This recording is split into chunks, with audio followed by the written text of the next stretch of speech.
Nous bénissons la présence de tout un chacun de nous. Nous bénissons la présence de tout enfant de Dieu qui va se connecter avec nous cet après-midi ou encore ce soir. Nous bénissons la présence de tout papa, nous bénissons la présence de toute maman et nous bénissons également la présence de tout frère, de toute sœur qui a pris part dans ces rendez-vous. Laisse que le Dieu Tout-Puissant puisse nous bénir. Laisse que la faveur du ciel soit notre partage. Que Dieu nous bénisse. Alors, comme je dis toujours, bienvenue dans notre émission Lilo Bayanzambe, ou encore en français mot de Dieu, ou encore en anglais God's Word, avec l'esclave du Seigneur Jésus-Christ, Shirley Lutete de Souza. Je bénis la présence de toute personne qui va se connecter. Je bénis la présence de toute personne qui a soif de connaître la parole de Dieu. Laisse que ce Dieu-là puisse se manifester dans notre vie, dans le nom puissant de Jésus-Christ dont je suis le serviteur. Alors, comme convenu, je pense que c'était mardi où j'ai commencé l'enseignement sur le premier Adam au second Adam. Et alors, on avait essayé un peu de décortiquer et aujourd'hui, on prend fin dans notre enseignement. Donc aujourd'hui, on va clôturer avec ces beaux thèmes au nom ou les thèmes qui étaient donnés le premier Adam au second Adam. Alors, comme je dis toujours, c'est très simple pour voir plusieurs enseignements qu'on donne. Il suffit juste de regarder sur votre téléphone Android ou smartphone. Vous verrez l'application YouTube. Et dans votre application YouTube, vous tapez Célébration de Jésus-Christ. Et ça vous ramènerait directement sur notre chaîne ou sur notre page. Il y a beaucoup d'enseignements là-bas qui vont nous édifier, qui vont nous encourager. Que Dieu nous bénisse.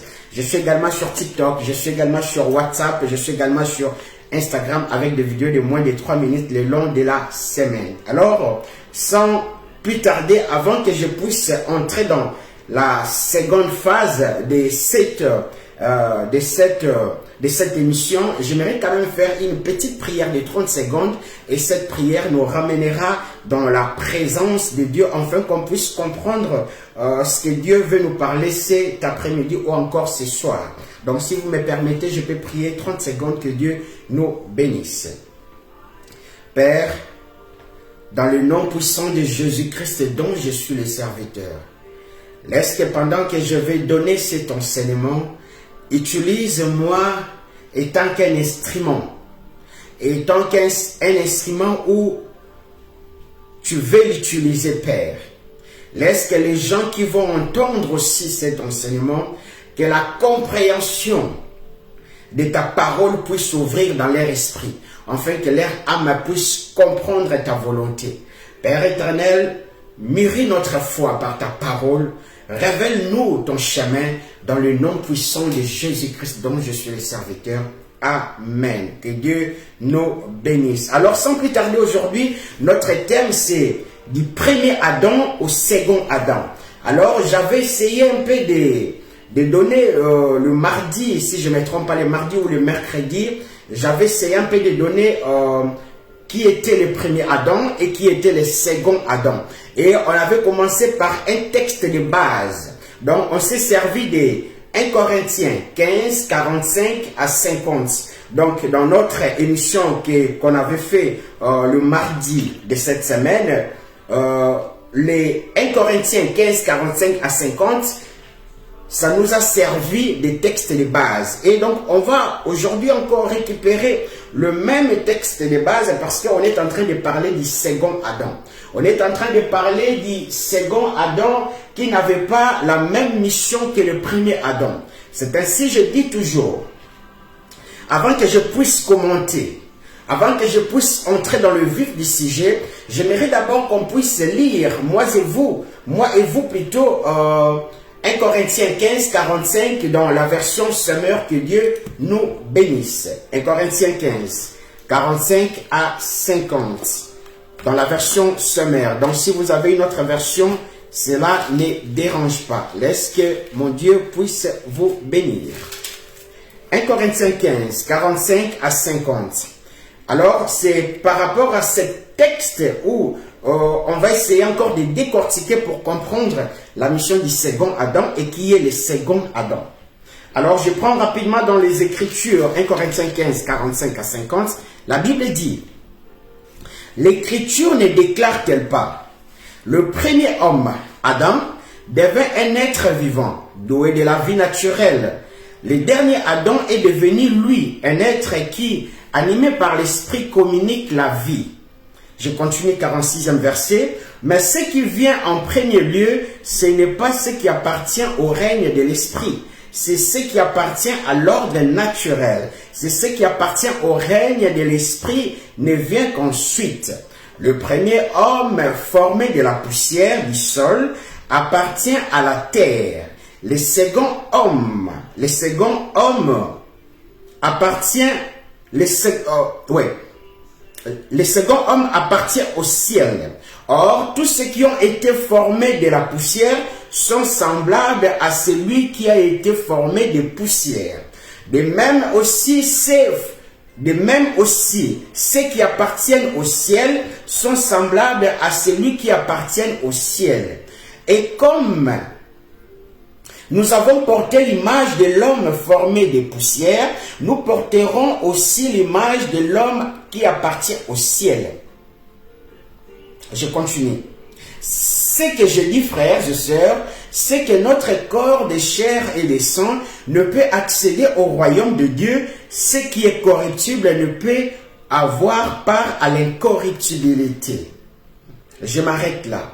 Ici, ce texte vient de nous montrer clairement la mission du premier Adam.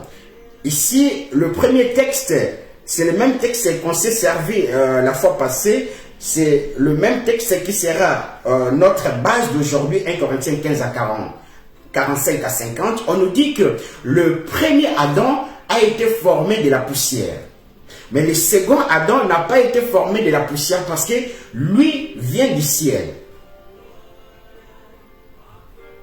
Or, le premier Adam, lui qui venait de la poussière, avait la nature de la chair, avait la nature adamique, la nature qu'on a. Mais le second Adam, puisque lui vient du ciel, il a la nature de l'esprit. Il a la nature spirituelle. Et on nous donne encore un indice, on dit que le premier Adam, non, le second, de la même manière que nous avons eu l'image du premier Adam, c'est de la même manière aussi nous aurons l'image du second Adam. J'aimerais d'abord rappeler une chose. Lorsque le second Adam reviendra, ici le second Adam n'est que Christ. Le second Adam ne viendra pas prendre des gens qui ont l'image du premier Adam. Donc si en toi tu as encore la nature de la chair, mon frère, ma soeur, laisse-moi te dire, tu ne seras pas enlevé. Le second Adam viendra prendre les gens qui ont son image. As-tu encore l'image du second Adam? Or, l'image du second Adam passe toujours par la résurrection. Donc, as-tu accepté Christ? Parce que c'est Christ qui a effectué ce travail pour nous. Il est mort à la croix et il est ressuscité. Mais, as-tu Christ dans ta vie?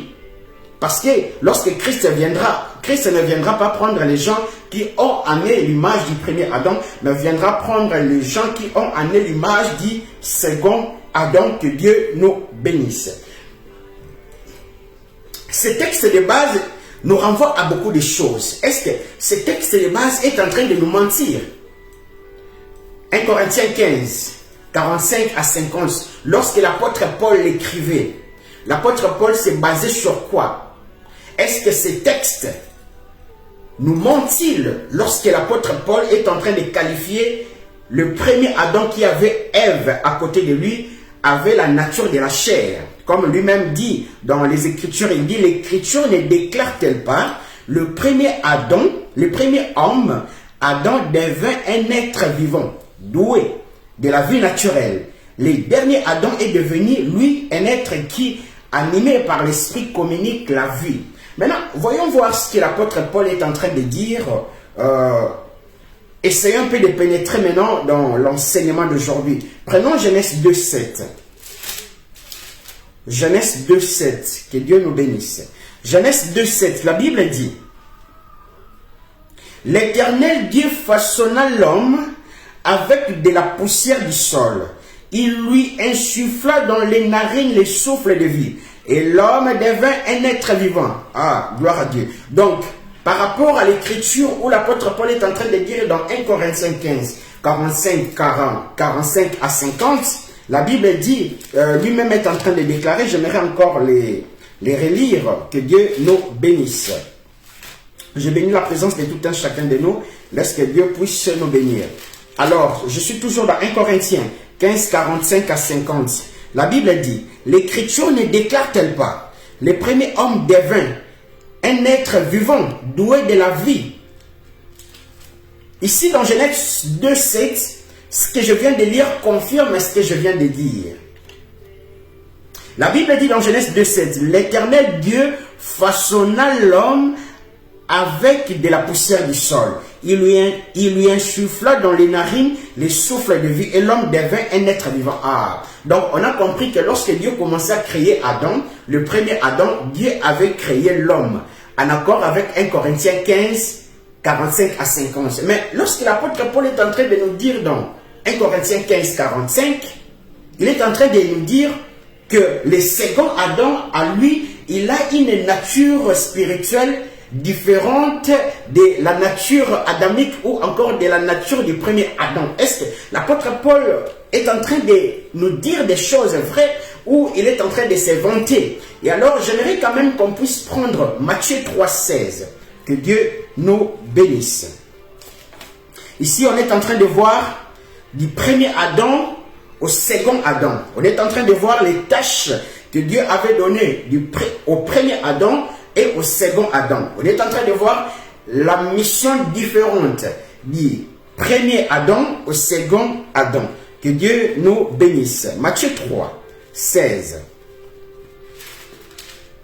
La Bible dit, Matthieu 3, 16, la Bible dit, aussitôt, après avoir été baptisé, Jésus sortit de l'eau. Alors le ciel s'ouvrit pour lui, et il vit l'Esprit de Dieu descendre sous forme d'une colombe et venir sur lui. Ah, gloire à Dieu. Nous avons compris que le premier Adam, il a été tiré du ciel. Et le premier Adam a été tiré de la poussière. En accord avec Genèse 2, que le premier Adam a été tiré de la poussière. Mais avec l'écriture qui dit dans 1 Corinthiens 15 à 45 à 50, que le premier Adam devint un être vivant, tiré de la poussière, et le second Adam devint un être spirituel, tiré du ciel. Il y a encore une autre écriture qui vient maintenant de confirmer la nature du second Adam. La nature du second Adam, on le voit dans Matthieu 3, 16. Aussitôt après avoir été baptisé, Jésus, qui est le second Adam, sortit de l'eau. Alors le ciel s'ouvrit pour lui. Ah, on comprend que de la même manière que dans Genèse 2, Dieu a façonné l'homme et il a tiré l'homme dans la poussière. C'est ainsi l'homme devint un être vivant. C'est de la même manière aussi Dieu est en train de créer Christ, le second Adam. Dieu est en train de créer Christ dans Matthieu 3, 16. On nous donne une information très importante. La Bible dit, aussitôt après avoir été baptisé, Jésus, qui est le second Adam, sortit de l'eau. Alors les ciels s'ouvrirent pour lui. Ah, on a compris que le premier Adam a été tiré de la terre et le second Adam a été tiré du ciel. Donc, on voit la différence lorsque Dieu est en train de former le premier Adam. Dans Genèse 2, 7, il le mélange, ou soit il prend la terre et il forme la forme d'une personne, au nom du premier Adam, ou encore Adam. Mais, à la différence du second Adam, dans Matthieu 3, 16, lorsque Jésus-Christ s'approche devant Jean-Baptiste, lorsqu'il sortit de l'eau, alors la matière où on devait créer le second Adam, on le voit. Le premier Adam, on a vu sa matière, il a été tiré du sol, il a été tiré de la terre. C'est ainsi le second Adam, on voit une chose, alors le ciel s'ouvrit pour lui. Donc on a compris l'écriture qui est en train de dire dans 1 Corinthiens 15, 45 à 50, ou encore je prends seulement 1 Corinthiens 15, 45, cette écriture qui dit, l'écriture ne déclare-t-elle pas que le premier Adam a été tiré de la terre, c'est ainsi le premier Adam devint un être vivant ou rempli de tout ce qui était naturel, mais c'est ainsi le second Adam vient du ciel, parce que le second Adam, lui, avait la nature spirituelle, avait la nature de l'esprit. On va voir la différence. Je continue. Il y a un indice. On rentre rapidement dans Genèse 7. Genèse 2, 7. Si vous pouvez m'aider à écrire des versets, ça va m'aider rapidement. Genèse 2, 7. La Bible dit, l'Éternel Dieu façonna l'homme avec de la poussière du sol. Là, c'est le premier Adam. Et on a vu en accord avec Matthieu 3, 16, le second Adam aussi a été façonné du ciel. Mais il y a quelque chose que Dieu dit après avoir créé l'homme. Il dit quelque chose. Il continue toujours dans Genèse 2, 7. Il dit, l'Éternel Dieu façonna l'homme avec de la poussière du sol. Il lui insuffla dans les narines le souffle de vie. Et l'homme devint un être vivant. Ah, on a compris que le premier Adam avait en lui, nous devons savoir que l'homme est tripartite. Ici, je suis en train de parler de l'enseignement prophétique. C'est ainsi, je pense que c'est dimanche, demain, on commence l'étude biblique. Parce que je pense que c'est très important. Les choses que je suis en train de dire, ça nécessite un dépôt ou encore une manière de comprendre la parole de Dieu. Je suis en train de dire que l'homme est tripartite. L'homme a en lui l'esprit, l'âme et le corps. Donc par définition, je dirais, l'homme, en réalité, l'homme est esprit, qui possède en lui une âme et qui habite un corps. En principe, nos noms ou nos prénoms, ce n'est pas nous. Ça, c'est le nom où on donne à ces carcasses qu'on appelle l'homme ou les corps. Notre esprit a un autre nom que Dieu seul connaît. Et c'est ce nom-là qui est écrit dans les livres de vie. Si vous lisez bien la Bible, vous allez comprendre que Dieu ne nous connaît pas avec nos noms. C'est vrai, il peut m'appeler avec mon nom, mais il y a un nom qui correspond à mon esprit qui est écrit dans les livres de vie.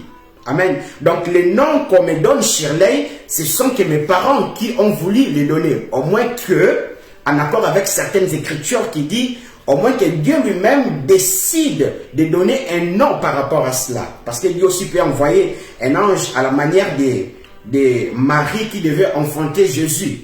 Il envoie l'archange Gabriel pour donner voir même les noms précis. Ici, je suis en train de dire, vu que l'homme est tripartite, il a en lui l'esprit, l'âme et le corps. Donc lorsque Dieu avait créé l'homme, Dieu, lorsqu'il a pris le premier Adam, il tire le premier Adam de la terre, il n'y avait que l'âme, il n'y avait que le corps et l'âme. Or, le corps et l'âme forment ce qu'on appelle la chair. C'est ainsi dans Genèse 2, on dit, il insuffla. Ah, Dieu va déposer maintenant l'esprit dans l'homme. Donc, l'homme avait comment on dit, l'homme avait deux dimensions, si je dois le dire. Mais il fallait que la troisième dimension puisse venir, c'est ainsi, Dieu avait soufflé. Or, on comprend que le souffle que Dieu avait soufflé dans le premier Adam n'était que l'esprit. La différence entre le second Adam et le premier Adam, prenons Matthieu toujours 3,16. On va voir la différence.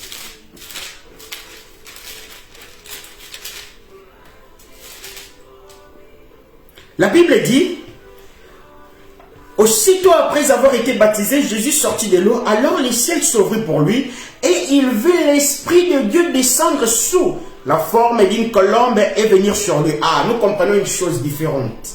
Donc nous comprenons que le premier Adam a été insufflé de l'Esprit, afin que l'Esprit puisse faire partie de l'âme et du corps. Donc on comprend que l'homme, puisqu'il est tripartite, il a en lui l'esprit, il a l'âme, il a le corps. Lorsque Dieu avait fabriqué ou créé le premier Adam,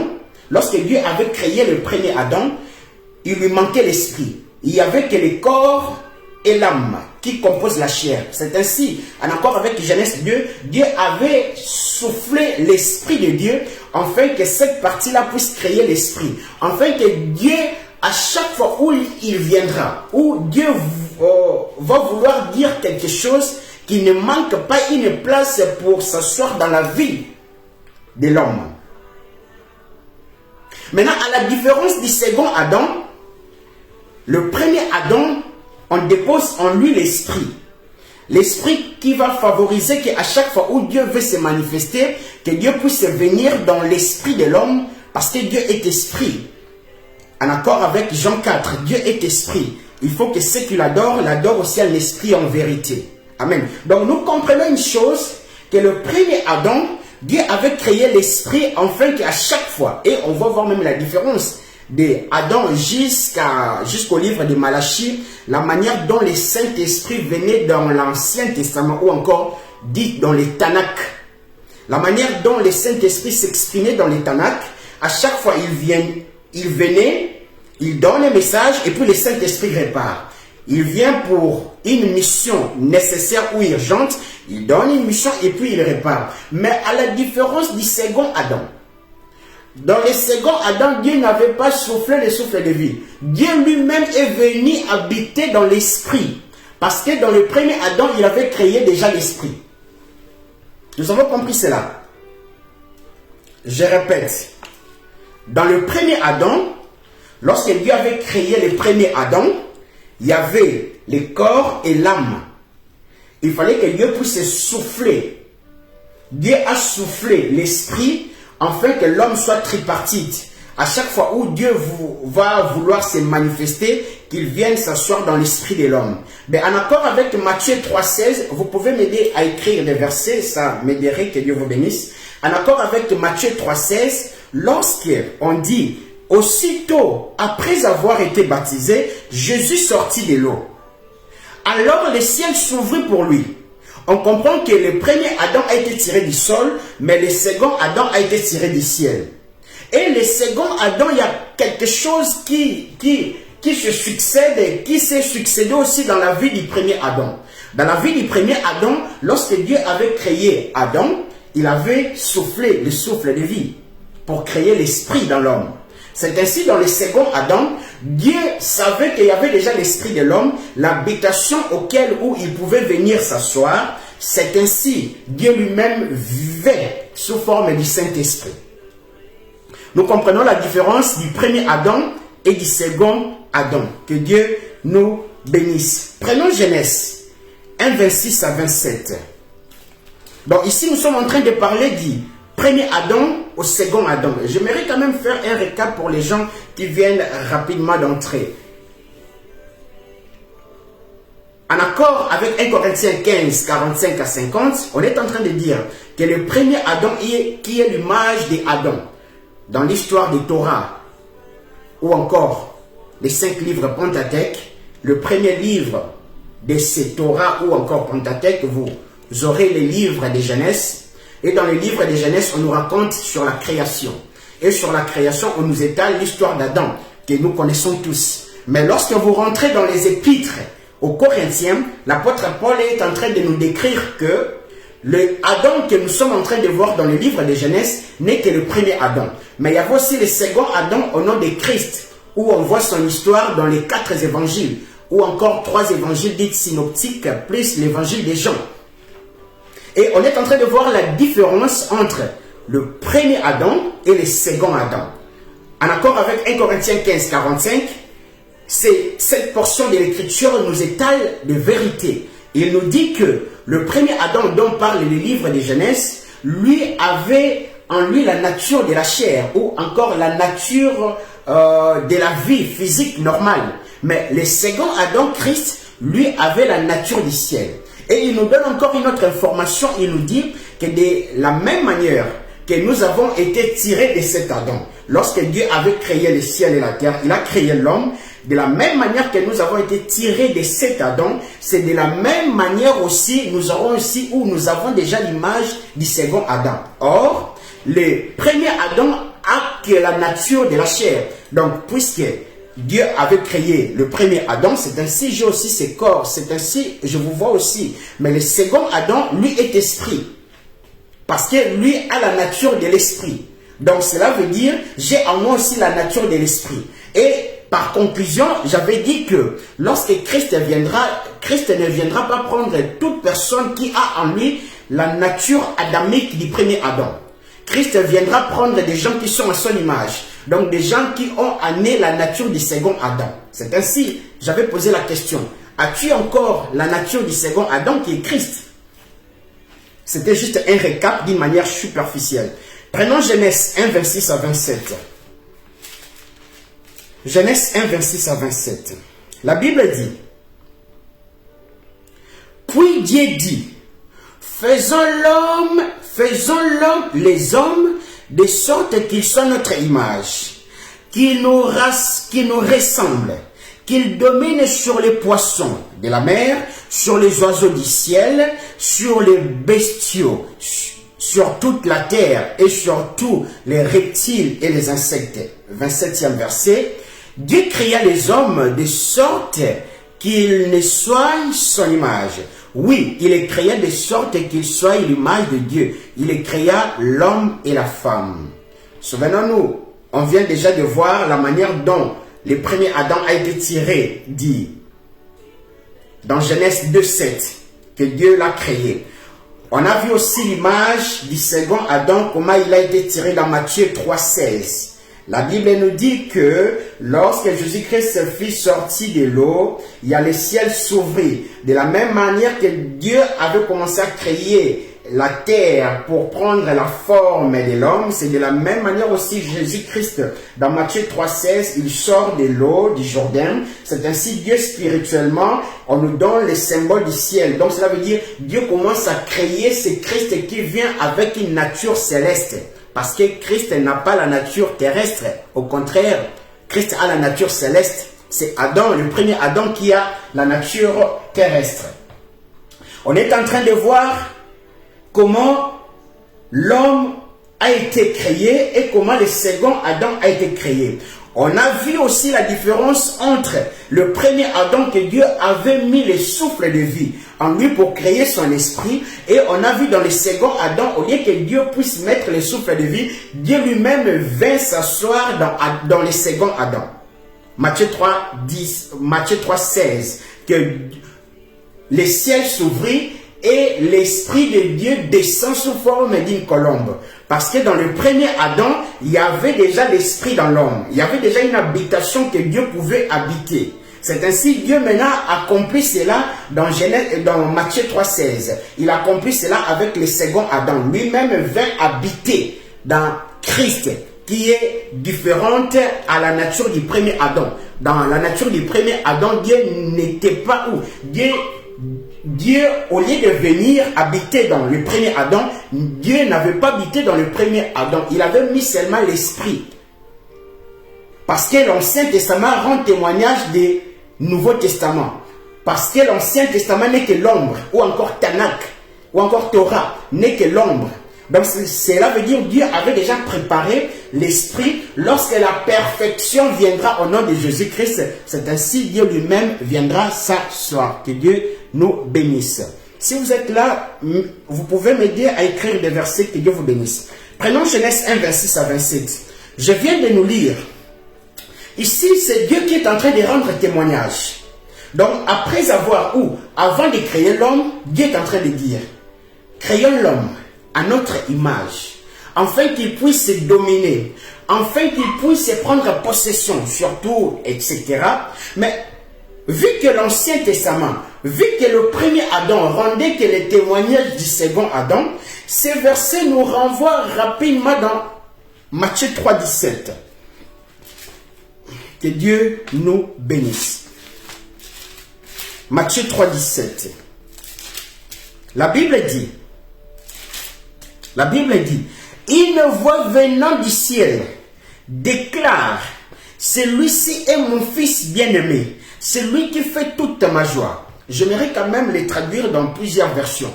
Dans une autre version, la Bible dit, une voix venant du ciel déclare, celui-ci est mon fils bien-aimé, à qui j'ai toute toute mon affection. Et dans une autre version dit, une voix venant du ciel dit, celui-ci est mon fils, à qui j'ai mis toute mon approbation. Donc cela veut dire toutes les choses passent que par Christ. C'est ainsi que je dis aujourd'hui, mon frère, ma soeur, si on t'a parlé de Dieu, sans pour autant te parler de ces chemins-là qui mènent vers ce Dieu-là, donc qui est Christ, il est le chemin, la vie et la vérité, mon frère, ma soeur, on ne t'a jamais parlé de Dieu. On t'a parlé que de philosophie humaine. Et aujourd'hui, il y en a beaucoup dans nos églises, dans nos communautés, où la prédication est centrée sur les dadis, où on apprend aux enfants de Dieu de faire des voyages astrales. On apprend aux enfants de Dieu, de faire des voyages astrales. Il y a beaucoup de gens qui adorent Satan, mais ils ne savent pas. La prière est plus forte que les enseignements.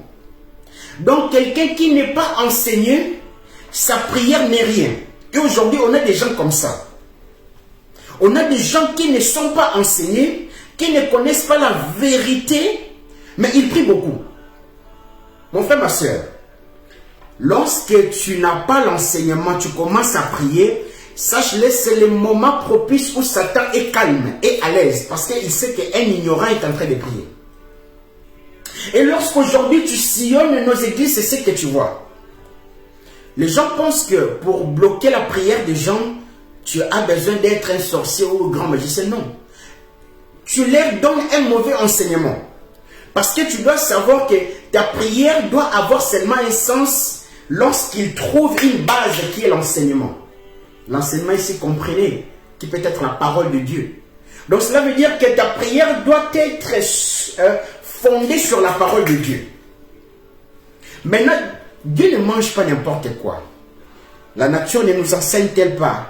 Qui entre nous peut manger dans la poubelle? Personne. Et si nous ne pouvons pas manger dans la poubelle, pensons-nous que Dieu peut manger dans une poubelle? Dieu ne mange aucune parole si ce n'est que sa parole. Donc quand tu commences à dire des blablabla, des combats spirituels, Dieu ne les connaît pas. Parce qu'aujourd'hui, les gens ne savent pas que si je ne veux pas que tes prières ne soient exaucées, j'ai tout simplement envie de te donner un mauvais enseignement. Parce que les gens pensent que la foi, c'est lorsque tu crois. Non, non, non, non. La foi n'est pas d'abord lorsque tu crois. Tu dois savoir une chose.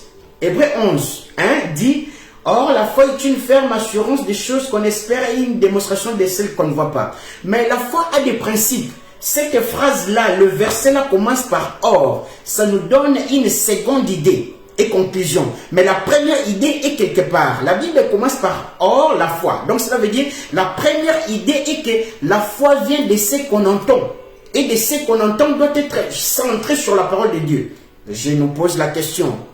Ce que tu entends vient de la parole de Dieu. Donc, on comprend que la foi, ce n'est pas d'abord croire. C'est tout ce que tu entends. Qu'est-ce que tu entends?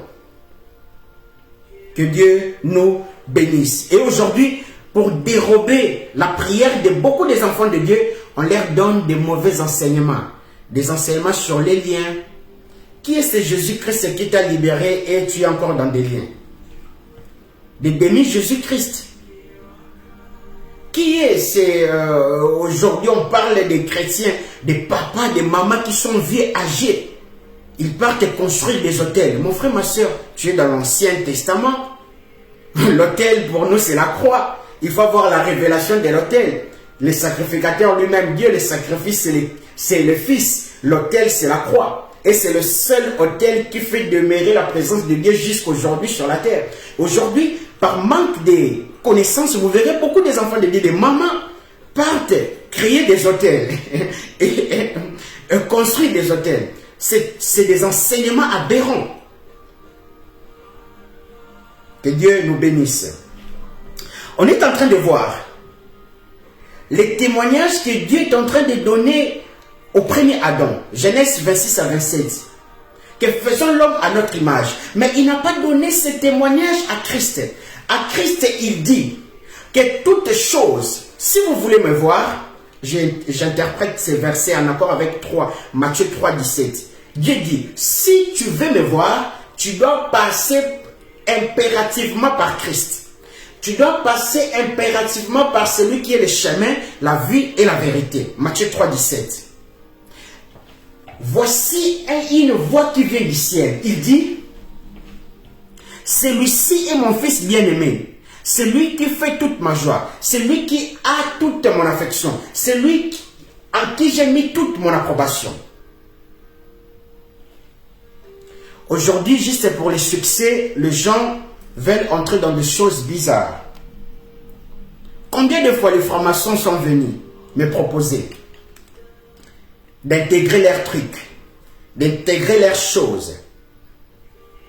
Combien de fois des pasteurs que nous connaissons, que nous disons ce sont des grands, lorsque Dieu t'ouvre les yeux, ça n'a rien à voir à tout ce que tu vois physiquement. Parce que les gens ne veulent plus avoir l'image du second Adam. Or, l'image du second Adam, il ne s'occupe d'abord pas des choses terrestres. Il s'occupe d'abord des choses célestes. C'est ainsi, méfie-toi. Lorsque tu commences à voir un homme de Dieu devant toi, parler que des choses terrestres, ben c'est ce qu'il voit. Il te montre la nature terrestre. Nous avons la nature céleste, l'image du second Adam. As-tu encore l'image du second Adam? Que Dieu nous bénisse. On a vu les témoignages de Genèse 1, 26 à 27 et les témoignages de Matthieu 3, 17. Anticipons. Genèse 2, 18. Que Dieu nous bénisse. Genèse 2, 18 jusqu'à 20. La Bible dit, l'Éternel Dieu dit, il n'est pas bon que l'homme soit seul. Je lui ferai une aide qu'il soit son avis. Que Dieu nous bénisse. Je continue. L'Éternel Dieu, qui avait façonné du sol tous les animaux des champs et tous les oiseaux du ciel, le fit venir vers l'homme pour voir comment il les nommerait, afin que tout être vivant porte le nom que l'homme lui donnerait. L'homme donna donc un nom à tous les animaux domestiques, à tous les oiseaux du ciel et aux animaux sauvages. Mais il ne trouva pas d'aide qui soit son vis-à-vis. Je m'arrête là. Puisqu'on est en train de parler du second Adam. Ici, nous sommes en train de voir que Dieu a créé l'homme, le premier Adam. Il fit venir vers le premier Adam les animaux, afin que l'homme puisse nommer. Alors, ici, j'ai 2 points à relever. Prenons Luc 6, 13, avant de décortiquer cela. Luc 6, 13, la Bible dit, à l'aube, il appela ses disciples auprès de lui et choisit 12 entre eux qu'il nomma apôtres. Simon qu'il appela Pierre, André son frère, Jacques, Jean, Philippe, Barthélemy, Matthieu, Thomas ou Didyme, Jacques, fils d'Alphée, Simon les Zélé, Jude, fils de Jacques, et Judas Iscariote qui finit par les trahir. Que Dieu nous bénisse. Ici, on est en train de voir le premier Adam. Dieu lui ramène vers lui les animaux, afin qu'il puisse dompter, afin qu'il puisse nommer. Mais on voit que le second Adam aussi, Dieu va ramener vers lui. J'aime ça. Jésus-Christ, la Bible dit dans 12e, vers cette même époque, Jésus se retira sur une colline pour entrer et pour prier. Il passa toute la nuit à prier Dieu. À l'aube, il appela ses disciples auprès de lui et choisit 12 entre eux. Ah, on comprit. On comprit que l'image du premier Adam qui avait donné ou dompté le nom des animaux, c'est l'image du second Adam qui est en train de nommer les apôtres. Mais je pense que nous nous posons déjà la question. Mais il n'y en a pas de sens. Ses frères, au premier Adam, c'était des animaux. Mais comment le second Adam peut nommer des gens? Non, nous devons savoir que les gens ou les disciples Christ avait noté, ou Christ avait nommé, les gens-là n'avaient pas encore le Saint-Esprit. Ils avaient la nature de la chair. Ici, avant que Christ, nous sommes dans les 3 ans et demi du ministère du Christ. Christ commence à nommer les apôtres. Mais les apôtres avaient encore la nature Adam. Parce que nous devons savoir que la nature céleste, dans les 3 évangiles, la nature céleste est concentrée que sur Christ. notre second Adam, est en train de nous montrer sa nature, comment opérer dans sa nature. Maintenant, nous, moi et vous, la nature du Christ, on l'a que dans les Actes des Apôtres 2. Donc, lorsque Christ meurt, il ressuscite, il va au ciel, il rentre là où il a été tiré. C'est ainsi, il nous envoie maintenant les consolateurs, les paraclétos, qui est le Saint-Esprit, afin que nous revêtions maintenant sa nature. Donc, nous comprenons maintenant que de la même manière que Dieu avait fait venir les animaux près du premier Adam, afin qu'ils puissent commencer à nommer les noms, c'est de la même manière aussi Dieu, Christ avait la possibilité ou avait encore la capacité de commencer à choisir ses disciples.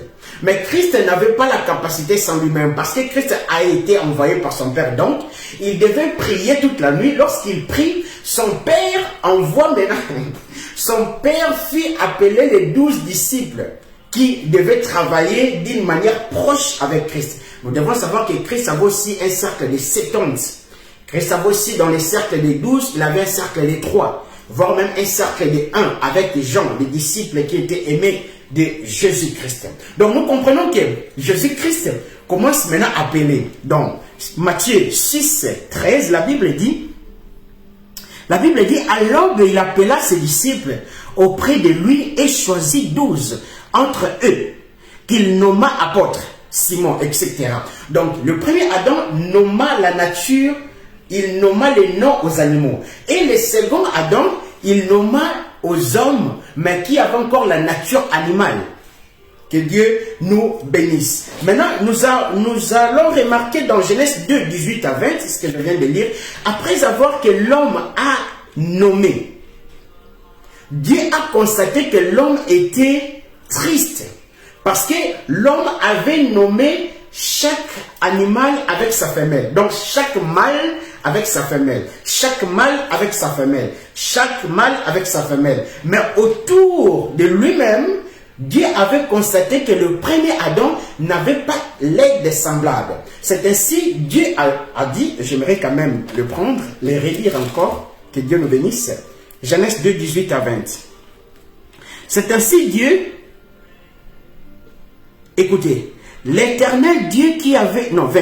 L'homme donna donc un nom à tous les animaux domestiques, à tous les oiseaux du ciel et aux animaux sauvages. Mais il ne trouva pas d'aide qui soit son avis. Ah, on a compris. Donc, on a compris que c'est le fait que Christ est en train de choisir les disciples, mais qui n'ont pas encore, en accord avec 1 Corinthiens 6, 19, ne savez-vous pas que vous êtes le temple de Dieu? Ne savez-vous pas que Dieu habite en vous? Donc, on n'était pas encore épouse.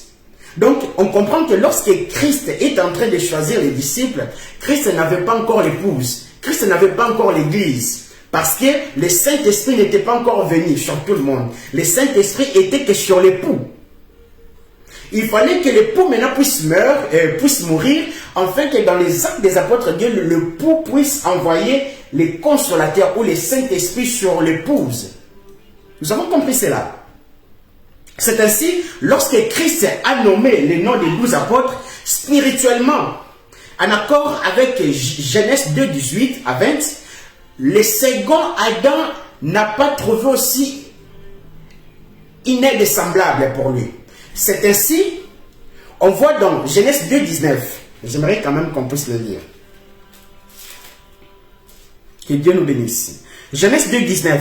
Donc, non, Genèse 2, 21. Donc, lorsque l'homme a constaté qu'il n'avait plus, qu'il n'avait pas l'aide semblable, c'est là où Dieu maintenant, écoutez, Genèse 2, 21.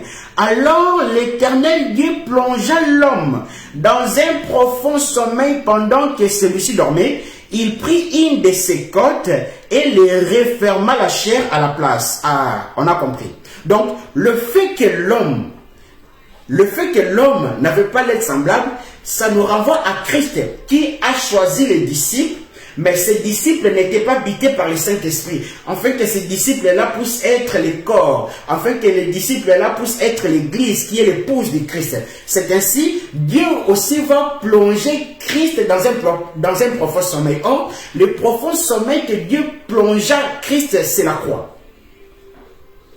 Nous allons remarquer une chose, de la même manière que Adam a été plongé pour soutirer Ève des lignes de ses côtes. Il y a un verset que j'aimerais prendre rapidement dans Jean 19, 34. C'est ainsi, lui aussi va prendre le second Adam qui est Christ, il va lui ramener à la croix. Donc, le profond sommeil du premier Adam n'est que la mort et la résurrection. Donc, le profond sommeil et le réveil du premier Adam n'est que la mort et la résurrection du second Adam qui est Christ. C'est ainsi, on va voir une chose. Avant que Adam puisse mourir, avant que le second Adam puisse mourir, il y a quelque chose qui va se passer très important. Jean 19, 34. Que Dieu nous bénisse. Ici, je suis plus dans l'enseignement d'une manière prophétique. Que Dieu nous bénisse. L'un des soldats lui enfonça sa lance dans les côtes et aussitôt il en sortit du sang et de l'eau. Ah, on a compris. Donc, lorsque Christ, avant de mourir, c'est là où le soldat va enfoncer sur sa côte. Il faut que l'eau et le sang puissent sortir. Donc nous avons compris que de la même manière que Dieu avait pris le premier Adam, lui fit plonger dans un profond sommeil, ce n'est que l'image du Christ qui doit être, qui doit mourir et ressusciter à la croix, et ressusciter, mais lorsqu'il ressuscite, on va tirer l'église de sa côte. Donc on comprend que les soldats, l'un des soldats lui enfonça sa lance dans les côtes et aussitôt il en sortit du sang et de l'eau. Donc nous comprenons maintenant que Christ vient aussi, ou Dieu vient de tirer dans le second Adam l'église. Mais l'église ici manquait une chose, parce qu'il faut le témoignage des trois. Il faut le témoignage de l'esprit, de l'eau et du sang. Mais dans le corps du Christ, il n'y avait pas l'esprit qui était sorti, il n'y avait que l'eau et le sang. C'est ainsi, il faut en accord avec l'acte des apôtres de Dieu, que le Saint-Esprit vient maintenant poser sur l'eau et le sang. C'est ainsi, lorsque Christ va ressusciter, il regarde l'église, qui est l'image du premier Ève. Il va dire à Dieu, voici cette fois-ci l'os de mes os, l'esprit de mon esprit. Comprenez, dans le Genèse, c'est ma chair de ma chair. Ici, je parle dans le sens spirituel, où je peux encore dire, c'est Christ, le second Adam, qui est en train de dire à l'église, qui est le premier Ève, il est en train de dire à l'église que voici cette fois-ci l'os de mes os, la chair de ma chair. Que Dieu nous bénisse. On est en train de décortiquer petit à petit la différence entre le premier Adam et le second Adam. Prenons 1 Corinthiens 15, 44. Que Dieu nous bénisse. 1 Corinthiens 15, 44. La Bible dit, ce que l'on enterre, c'est un corps, doué de la seule vie naturelle. Ce qui revit, c'est un corps dans lequel règne l'Esprit de Dieu. Aussi vrai qu'il existe un corps doté de la seule vie naturelle, il existe aussi un corps régi par l'Esprit. Je prends rapidement 1 Corinthiens 2, 14. Que Dieu nous bénisse. 1 Corinthiens 2, 14. La Bible dit, mais l'homme sans Dieu ne reçoit pas ce qui vient de l'Esprit de Dieu. À ses yeux, c'est pure folie. Il est incapable de le comprendre car seul l'Esprit de Dieu permet d'en juger. Ici, je pense que je n'entrerai pas dans les contextes, mais j'aimerais quand même tirer quelques idées de ces contextes.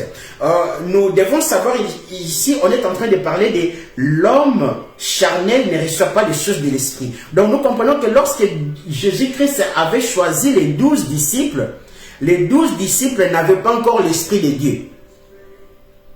Ils n'avaient pas encore le Saint-Esprit. C'est à cause de ce genre de choses qu'aujourd'hui, on met beaucoup des enfants de Dieu dans des liens. Quelqu'un qui a fait 10 ans, il est toujours dans une église où ils combattent le vaincu. Ils combattent les dépouillés. Donc je pense qu'ils n'ont jamais lu ce verset qui dit que Christ a mis Satan dans son cortège triomphant plutôt. Il y a beaucoup de choses que les enfants de Dieu ne lisent pas. C'est ainsi, ils entrent dans des choses où on les manipule facilement. Vous allez voir des vieux, des parents, nos parents, beaucoup de respect. Mais ils sont là en train de construire les hôtels. Mon frère, tu lis quel type de Bible? Papa, quelle Bible lisez-vous? Que Dieu nous bénisse. Ah, donc, nous comprenons que la nature de la chair, c'est lorsque l'homme n'a pas encore l'Esprit de Dieu. Or, l'Esprit de Dieu, aujourd'hui, ne peut plus venir comme ça au hasard. Non, l'Esprit de Dieu passe toujours par Christ. Donc, cela veut dire, si on t'a parlé de Dieu, sans pour autant te parler de ses chemins, on t'a parlé de Dieu sous forme de daddy.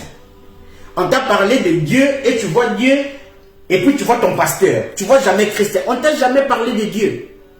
C'est Christ qui est le seul médiateur. Ce n'est pas un pasteur, ce n'est pas un apôtre, ce n'est pas un prophète, ce n'est pas un évangéliste qui est un médiateur. Nous avons qu'un seul médiateur, que nous tous nous passons par ce médiateur, c'est Christ.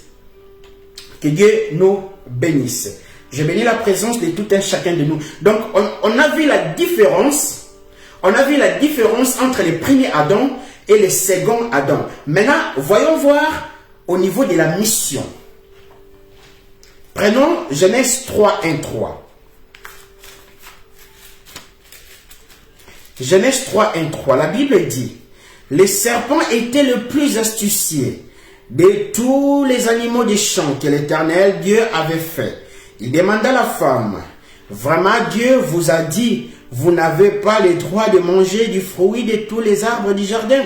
La femme répondit au serpent, nous mangeons des fruits des arbres du jardin, mais celui qui est au milieu du jardin a dit de ne pas manger, Dieu a dit de ne pas manger de son fruit et de ne pas y toucher, sinon nous mourrons. J'avais dit dans l'autre enseignement que l'erreur que Satan avait commise lorsqu'il tenta Christ dans le désert, Matthieu 4 et Luc 4, l'erreur que Satan avait commise ici dans Genèse, Satan avait tantôt fait le premier Adam indirectement à travers sa femme Ève. Donc en réalité, si cela devait se produire au second Adam qui est Christ, Satan ne pouvait pas tenter Christ. Satan pouvait tenter, ou Satan devait avoir la patience de tenter l'Église. L'Église qui est que Ève spirituelle. Or, tenter l'Église, ça serait tenter Adam second, qui est l'image de Christ, d'une manière indirecte. Donc, lorsque Satan s'est approché dans Matthieu 4, Luc 4, pour tenter Christ, il a fait une grosse erreur. Donc, c'est comme si il vient se présenter devant le premier Adam, tenter Adam. Or, nous devons savoir, voir même dans l'Ancienne Alliance, que si Satan venait à tenter le premier Adam, Satan n'allait pas réussir. Parce que le premier Adam avait reçu un mot d'ordre direct venant de Dieu, que tu ne mangeras pas. Mais la femme n'avait pas reçu un mot direct. La femme a reçu un mot indirect au travers l'homme. Si je dois l'expliquer encore, c'est Dieu qui a dit à l'homme que vous ne mangerez pas. Mais c'est l'homme qui a informé sa femme que Dieu nous avait dit de ne pas manger. Donc la personne qui a eu l'information directe, c'est Adam. La personne qui a eu l'information indirecte, c'était Ève. Donc, Satan s'est approché de la personne qui avait l'information indirecte qui était Ève. Donc, spirituellement, si nous le mettons dans le second Adam, Satan ne devait pas tenter le second Adam. Devait tenter la femme du second Adam qui est l'Église. L'erreur que Satan avait fait, c'est lorsqu'il s'approche dans Matthieu 4, Luc 4, il commence à tenter. Or, il ne sait pas que lorsqu'il commence à tenter, l'Église ou encore Ève spirituelle était encore au sein du second Adam. Parce que nous devons savoir que Christ n'était pas encore mort. Donc, il fallait que Christ meure, en accord avec Jean 19, 34, on lui perce sa côte et c'est à partir de là que l'Église va sortir. Et il devait attendre dans les actes des apôtres pour tenter l'Église.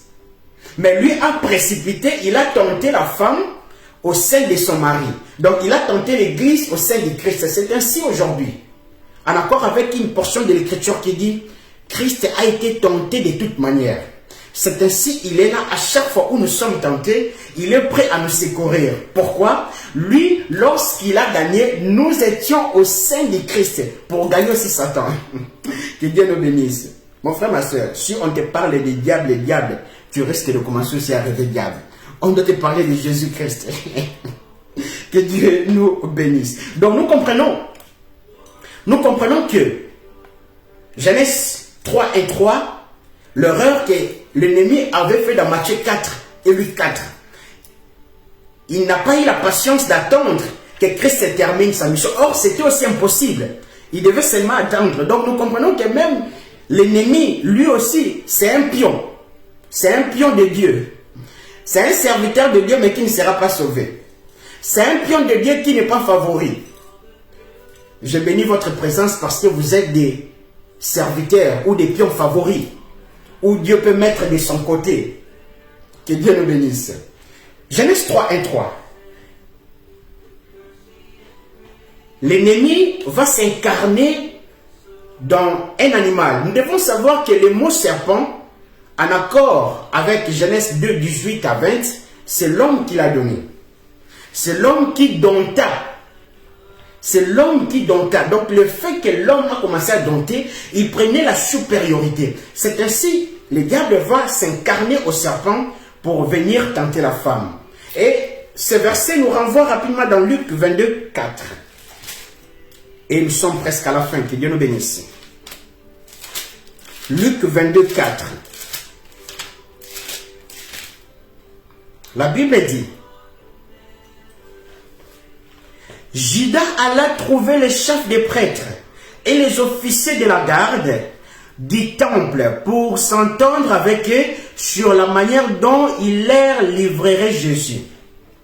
Je commence peut-être Luc 22 au premier verset. On était à quelques jours de la fête des pains sans levain, appelée la Pâque. Les chefs des prêtres et les spécialistes de la loi cherchaient un moyen de supprimer Jésus. Mais ils avaient peur de la réaction du peuple. C'est alors que Satan entra dans le cœur de Judas. Écoutez ici. Troisième, c'est alors que Satan entra dans le cœur de Judas surnommé Iscariote, l'un des 12. Judas alla trouver les chefs des prêtres et les officiers de la garde du temple pour s'entendre avec eux sur la manière dont il leur livrerait Jésus.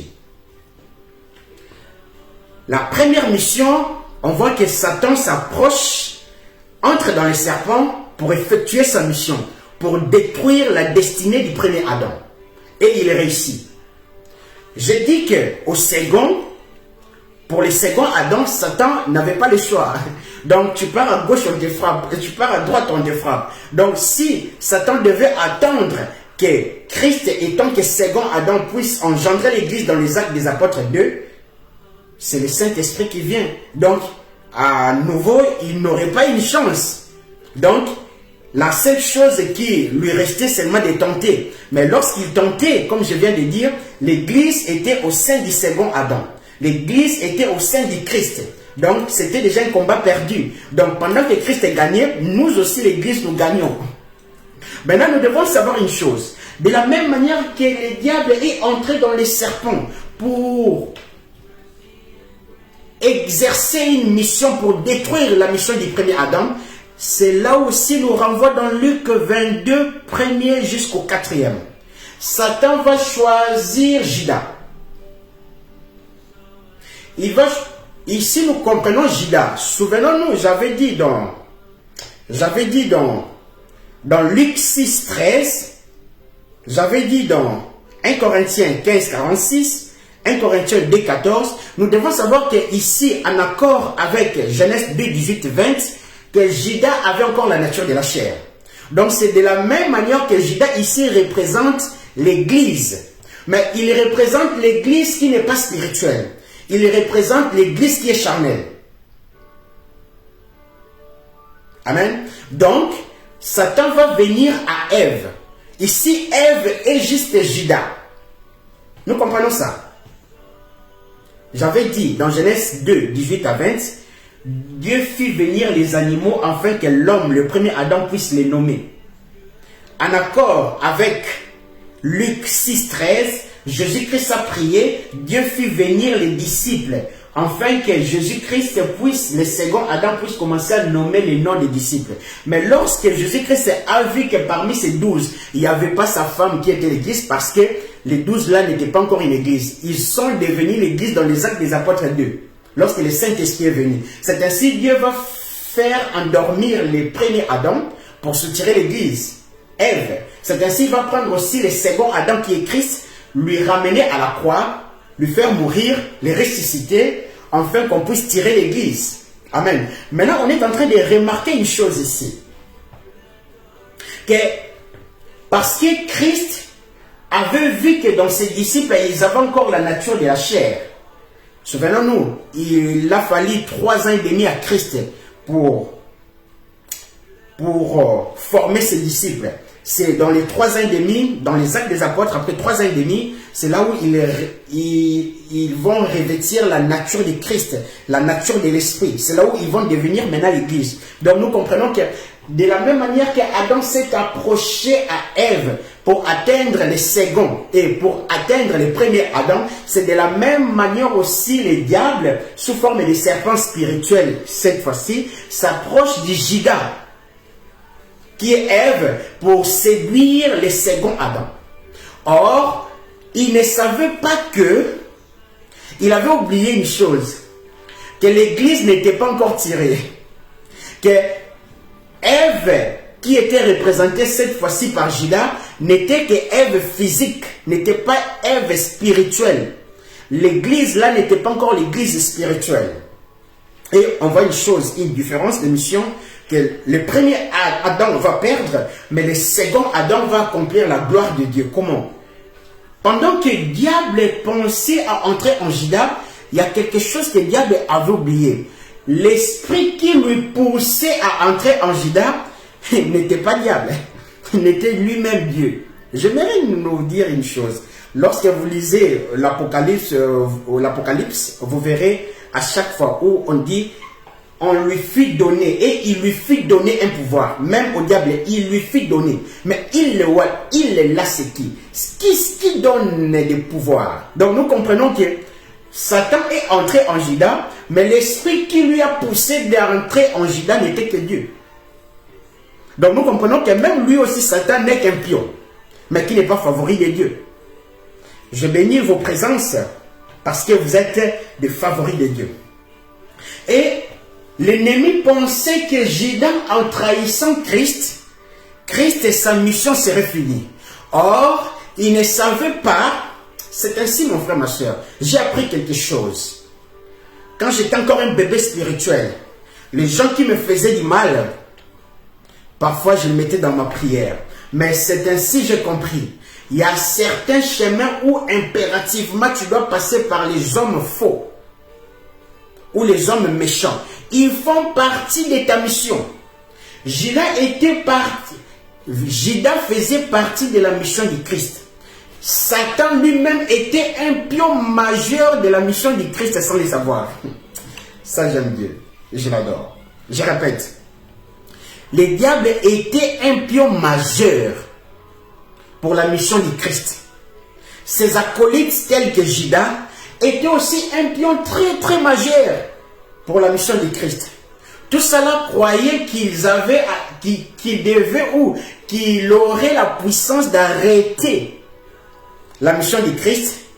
C'est ainsi, il amène Christ là où il doit être. C'est ainsi, je dis ceci. Si tu ne croises pas l'opposition, tu ne sais pas te positionner. Si tu ne croises pas l'opposition, tu ne sais pas te positionner. Parfois, imaginons, tu es là, tu n'as pas l'opposition, tu es libre. Mais à chaque fois où tu croises l'opposition, c'est là que tu te poses ou tu te remets sur certaines questions. Où est vraiment ta place? Que Dieu nous bénisse. Alors, chutons dans le dernier verset, Genèse 5, 5. Je prendrai d'abord, oui, Genèse 5, 5. Genèse 3 d'abord, 19. Tu en tireras ton pain à la sueur de ton front, jusqu'à ce que tu retournes à la terre, puisque tu as été tiré de celle-ci. Car toi, tu es poussière et tu retourneras poussière. Ici, lorsque le premier Adam a péché, Dieu est en train de dire ce qui arrivera au premier Adam. Et on voit aussi dans le premier Adam, non seulement la prophétie que Dieu a dit que tu en tireras ton pain à la sueur de ton front jusqu'à ce que tu retournes à la terre puisque tu as été tiré de celle-ci, donc de la terre. Car toi tu es poussière et tu retourneras à la poussière. Prenons Genèse 5:5. La Bible dit: la durée totale de sa vie, j'aimerais prendre au troisième. Adam était âgé de 130 ans quand tu lui eus un fils qui lui ressemble, qui soit son image, et lui donna le nom de Seth, donc le troisième fils d'Adam. Après cela, Adam vécut encore 800 ans et il eut d'autres enfants. La durée totale de sa vie fut de 930 ans, puis il mourut. On a compris que Dieu, on a compris maintenant la fin de la mission du premier Adam. Puisque le premier Adam était tiré de la terre, il devait mourir. Donc je viens nous dire dans Genèse 3:19 comment Dieu a maudit le premier Adam. Et on voit dans Genèse 5:3 au 5 comment cette mission s'est accomplie. Maintenant prenons pour le second Adam et on va s'arrêter là. Aujourd'hui on va chuter là. On a vu la fin de la mission du premier Adam. On va voir maintenant la fin de la mission du second Adam. Marc 16:19. Que Dieu nous bénisse. Marc 16:19. La Bible dit: après leur avoir ainsi parlé, le Seigneur Jésus fut enlevé du ciel et s'assit à la droite de Dieu. Que Dieu nous bénisse. Encore avec 1 Corinthiens 15, 45 à 50, où on nous donne la différence du premier Adam. Elle a été tirée de la terre, c'est ainsi il devint un être vivant, rempli de vie physique. Le second Adam a été tiré du ciel, en accord avec Matthieu 3, 16 à 17, lorsque Jésus-Christ sort du Jourdain, il y a le ciel s'ouvrir. Donc Dieu commence à créer le second Adam. Et on nous donne l'indice, le ciel s'ouvrir pour pouvoir même témoigner que celui qui avait la nature, ou celui qui avait non seulement la nature céleste, mais il a aussi l'approbation de Dieu. Que Dieu nous bénisse. Mais ici, on nous donne maintenant un indice. Le premier Adam meurt, il rentre là où il a été tiré. On voit maintenant le second Adam. Puisqu'il n'a pas été tiré du ciel, et non, puisqu'il n'a pas été tiré de la terre, le second Adam ne devait pas mourir. Le second Adam ne devait pas mourir. Le second Adam devait rentrer aussi là où il a été tiré. Or, là où il a été tiré, en accord avec 1 Corinthiens 15, 45, 50, le second Adam vient du ciel. Le second Adam est céleste. Donc cela veut dire à la fin de la mission du second Adam qui est Christ, on voit que Christ, il est en train de monter.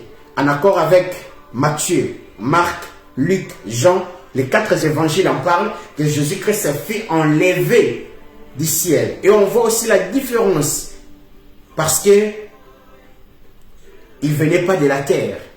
Et aujourd'hui, j'aimerais quand même nous exhorter. Avant de clôturer cette séance, j'aimerais quand même nous exhorter. De la même manière que le second Adam a été tiré ou rentré là où il a été tiré, donc au ciel, c'est de la même manière aussi toute personne qui a en lui l'image du second Adam sera enlevée. Donc si tu n'as pas l'image du second Adam, tu rentreras là où tu as été tiré. Donc si tu n'as pas l'image du second Adam, tu auras impérativement l'image du premier Adam. Or, le premier Adam, on a vu voir même, en accord avec Genèse 3:19, Genèse 5, premier verset jusqu'au 4e verset, on voit comment le premier Adam a été tiré de la terre et puis il a été rentré là où il a été tiré. On voit en accord avec Matthieu 3, 16, 17, en accord avec 1 Corinthiens 15, 45, 50, en accord avec Marc 16, 19, que le second Adam a été tiré du ciel et il rentre là où il a été tiré du ciel. Ma question d'aujourd'hui, as-tu encore le second Adam dans ta vie?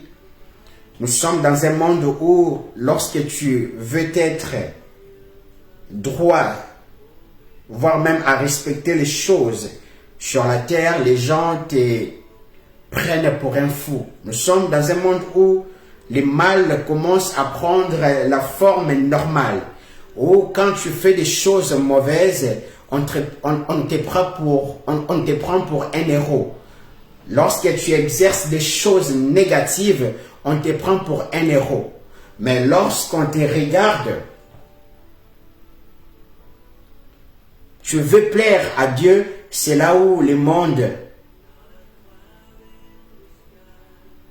te méprise. C'est là où le monde te met à côté. Frères et sœurs, j'aimerais dire une chose. Si tu es toujours dans ces chemins larges, tu ne verras jamais Dieu. Dieu n'est pas dans un chemin large. Évitez de suivre Jésus-Christ en foule. Aucune personne ne peut suivre Jésus-Christ en foule et le retrouver. Comprenez, ici, je parle dans un langage spirituel. Ce n'est pas parce que ton pasteur prie, ce n'est pas parce que ton église est bonne que forcément tu entreras au ciel. Non, mon frère. C'est une relation personnelle. As-tu Jésus-Christ dans ta vie? Nous ne serons pas sauvés en masse. Nous serons sauvés personnellement. Est-ce que as-tu encore le second Adam? Si Jésus-Christ revient maintenant, je suis en train de dire des choses, pas parce que je veux les dire. Mon frère, ma soeur, il n'y a même pas 2-3 semaines, les francs-maçons sont venus me proposer, avec leur sacoche, des choses des Illuminati. Ils sont venus me proposer. Gloire à Dieu parce qu'on a les marques du Saint-Esprit. Nous plongeons dans un monde où, dans les jours à venir, que les choses mauvaises deviennent des choses à explorer, des choses mauvaises ou négatives deviennent des choses à découvrir, deviennent des choses à exhiber. Et lorsque tu veux plaire à Dieu, c'est là où ça commence à faire mal aux gens. As-tu Christ dans ta vie? Arrête de suivre Dieu dans la foule. Aujourd'hui, on a des gens, au lieu de convertir leur cœur, ils convertissent les pieds. Chaque dimanche, ils sont à l'église. Les caractères ne changent pas. Parce que ce n'est pas le cœur qui est converti, mais c'est leurs pieds qui sont convertis. Dieu n'a pas besoin des pieds qui sont convertis, mais Dieu a besoin du cœur qui est converti. As-tu encore la nature céleste? Là où tu as la nature céleste, on parle des choses célestes. Si tu as la nature terrestre, à la manière du premier Adam, c'est là où vous parlerez des choses célestes. Dieu bénit, mais l'évangile n'est pas centré sur l'argent. L'évangile n'est pas centré sur l'argent. L'évangile n'est pas centré sur l'argent, sur la prospérité. Et aujourd'hui, quand on est en train de donner la nourriture qu'il faut, nous accomplissons ce que le Seigneur avait dit. Lorsque le Fils de l'homme reviendra, trouvera-t-il encore la foi? Où les gens aujourd'hui veulent entendre. Les gens veulent voir des miracles. Des miracles qui n'ont rien à voir avec la parole de Dieu. Je dis toujours, avant de regarder mes émissions, il faut prier que Dieu te montre si je suis qui. Tu ne peux pas commencer à suivre un homme de Dieu. Tu n'as jamais prié pour savoir s'il est vraiment de Dieu. Ici, je mets en parenthèse tout ce qui est parole, tout ce qui est prophétie. Parce que cet homme-là prophétise, parce qu'il fait des miracles. Mon frère, ma soeur, ce n'est pas un signe que la personne est avec Dieu. Prie que Dieu te convainque, que Dieu te montre s'il est avec lui. Aujourd'hui, on a des devins, on a des marabouts, on a des cartomanciens, on a des géomanciens qui se convertissent en prophètes. C'est ainsi, la prophétie dite du second degré, ça ne doit pas t'impacter. Les miracles, ça ne doit pas t'impacter. Une chose toujours vérifier, Dieu, est-ce que cet homme n'est pas avec toi ou il est toujours avec toi? Ça ne sert à rien de suivre quelqu'un qui n'est pas avec Dieu. Tu partiras en enfer officiellement. Tu partiras en enfer gratuitement. Arrêtons de faire du fanatisme. Que Dieu nous bénisse. Si tu n'as pas encore donné ta vie à Jésus-Christ, pendant que je vais faire cette prière, tu fais la prière avec moi, que Dieu nous bénisse. Père éternel, je viens devant toi, Père. Je reconnais tous mes péchés. Je sais que je ne suis pas digne. Je sais que j'ai conduit ma vie comme je ne pouvais pas la conduire. C'est ainsi, Père. Aujourd'hui, je viens devant toi, Père. Conduis-moi. Prends tout mon être, mon âme, mon corps. Dirige-moi, Père éternel. Seigneur Jésus-Christ, je te reçois. Et tant que ton Seigneur, dans ma vie, dans le nom puissant du Seigneur Jésus-Christ. Seigneur Jésus-Christ, guide ma vie, guide mon être, guide mon corps, guide mon âme, guide mon esprit, guide ma conscience, guide mon inconscience, guide ma subconscience, dans le nom puissant du Seigneur Jésus-Christ. Et tout ce qui ne te glorifie pas, je les rejette aujourd'hui et je m'attache à toi. Je me réponds, je me convertis, Père éternel. Je te suis. Donne-moi la force aussi de te suivre. Dans le nom puissant de Jésus-Christ qui revient bientôt. Amen. Que Dieu